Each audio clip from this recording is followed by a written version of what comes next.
let's get into male fighter of the year. Here are your picks.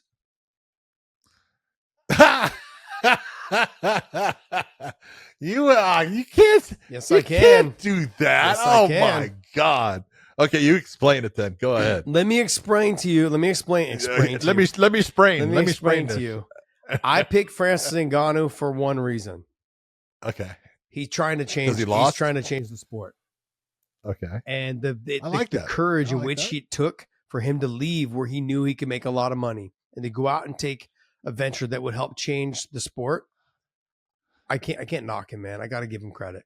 This guy did something that a lot of these fighters, they'll kowtow to the UFC or they'll kowtow to their boxing promoter. They'll bend the knee when they're told to. He didn't do that. And I admire what he did. And I said, and the reason why I also went with this was because I said all it would take was a knockdown, a good fight or a knockdown of Tyson Fury or any boxer that he fought. You did say he just needs to, if he knocks him down, he changes. He changes everything. his life. He changes his career. Not just him, but it changes the avenue in which fighters can go to boxing now. And I wouldn't suggest it. I'm not saying they should, but I'm saying it opens the doors even more. Not just being the old retired fighter that fights Jake Pauls. Yeah. It opens the door for current fighters to go and do something like this. Maybe not against somebody like, a Tyson Fury, maybe not someone like a Tank Davis, I'm just saying that it starts opening the door that these boxing promoters start going, hey, there's something here. There's something that we could do if we're able to steal a couple of UFC guys or work with the UFC or work with Bellator, PFL, and cross-promoting these guys. PFL may have something here. We've got Jake Paul. He's going to do MMA, but we also got some of our guys like Ray Cooper. I'd like to see him put boxing gloves on and get after it in the boxing ring. See him fight another guy with some good boxing.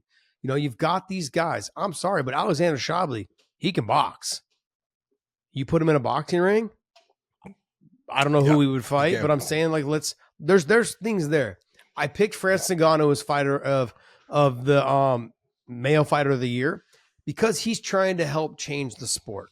Now, I don't know if it's going to be for the better, but it definitely was something that I think it took a lot of courage to do. He stood on his moral ground and said, hey, I'm not going to let someone tell me what to do. And that's a lot to me. That means a lot. That shows me a lot about your character. And it just says a lot about a person. And so I think for me, he's male fighter of the year. Well, the first thing I'm going to say is you picked a guy that's just a phenomenal human being. Anybody that knows Francis, he's so kind. He's such a nice individual to be around. He's just a sweetheart of a guy.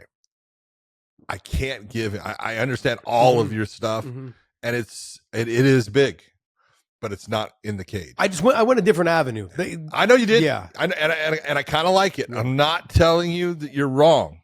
I kind of like what you said. I like how you put him there, and I think the PFL really has something with Francis that they can make happen, allowing him to box and to be in the PFL's cage. But I look at the guy that I picked is for a multitude of reasons. First off, if you're going to be fighter of the year, in my opinion, you have to fight. Sean Strickland fought 3 times in 2023 with 3 impressive and wins. That's a lot. People don't realize how much that is. Yeah. 3 is like that threshold of breaking of this is kind of maybe too much, maybe not. It's a lot. That's right.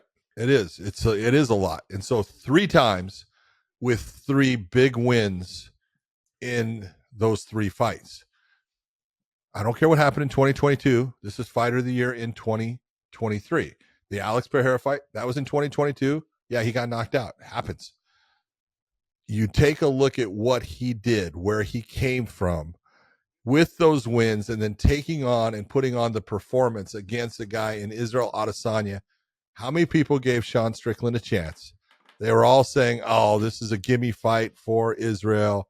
He doesn't have, the wrestling to take Israel down. He can't be in the stand-up with them, all that stuff. Well, Sean Strickland proved them all wrong. He went out there. He did what he does. He put pressure on someone, and he just kept hitting him with shots. I think the first round was a big round when he went against Israel, when he hurt him, because people think just because you're standing on your feet, you're the same guy. You're not. Mm-hmm. You take that many shots, it's going to affect who you are, and it did. Sean put on a beautiful performance. He won the middleweight championship. There's nobody else, Josh, nobody that won as many fights as Sean Strickland in 2023 that's a champion. That's why he is my fighter of the year. I was going to go Sean, to be honest, but I went a different avenue based on I like trying, your route. Yeah. Someone trying to change the sport. But I also agree with you that the way he made that fight with Izzy look, and I sat on this stage and I said, Sean's in for a lot. I don't know if he can handle that. But I also didn't expect him to just be able to walk Izzy down the way he did. I knew he'd be able to stay. He'd do that every once in a while. Well, Izzy would find a rhythm and be able to use his reach and his range and his speed to get in and get out. Sean had the solution, man. Sean had the solution. And when we had Johnny Eblin on, Johnny Eblin described how difficult Sean is to deal with on the feet because he's just right outside of range. And then you end up reaching and then you leave yourself out of position. And that's where Izzy found himself, out of position a lot. And that first round changed the rest of the fight because Izzy knew that he could hurt him. Izzy knew that he could get hurt. He could get hurt by Sean, and that his stand up was something to be fearful of. And it wasn't like, oh, I'm just gonna piece this guy up, and get him out of here. No, Sean had a game plan. He stuck to the game plan. He fought a smart fight. What I loved is in the 5th round, he didn't get away from it. He stayed with it. Don't stick and stay away. No, just keep doing what you're doing. Keep doing what you're doing. It was winning. Don't change. Don't go into we're going to go into a prevent defense. No. What has made you successful for this many minutes of this fight? Yeah. Stick with it. I agree. Overall, I can't argue with this. I was going to actually pick him, but I went a different avenue. And I know that it wasn't what we were looking for in terms of like, oh, he won this fight and this. I'm like, there's sometimes the sport is, or the accomplishments of what someone is trying to do to change the sport is a little bit more. And that's where I went with that, is that he's trying to set a precedence in France, is trying to set a precedence in what could happen, what the